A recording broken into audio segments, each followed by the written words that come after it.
আমরা চমৎকার একটি লেক দেখতে পাচ্ছি। এখান থেকে পাহাড়ের পাদদেশ থেকে শীতল পানি চুই চুই করে এই খালের মাধ্যমে গড়িয়ে যাচ্ছে। দৃশ্যটা অত্যন্ত চমৎকার। শৈশবে আমাদের পাঠ্যপুস্তকে চমৎকার একটি কবিতা পড়েছিলাম, আমাদের ছোট নদী চলে বাঁকে বাঁকে, বৈশাখ মাসে তার হাঁটু জল থাকে। যদিও এখন হাঁটু জল নেই, এখানে এর নিচে স্বচ্ছ পাথরগুলো দেখা যাচ্ছে। দৃশ্যটা অনেক চমৎকার। আপনি ইচ্ছা করলে এই যে ঠান্ডা কোমল পানিতে পা যখন ভিজাবেন, আপনার মধ্যে আলাদা একটা ফিলিংস আসবে।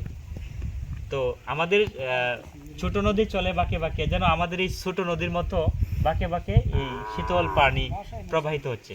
দৃশ্যটা অনেক চমৎকার, ভালো লাগছে। সবাই ভালো থাকবেন এবং প্রত্যেকের জন্য শুভকামনা রইল।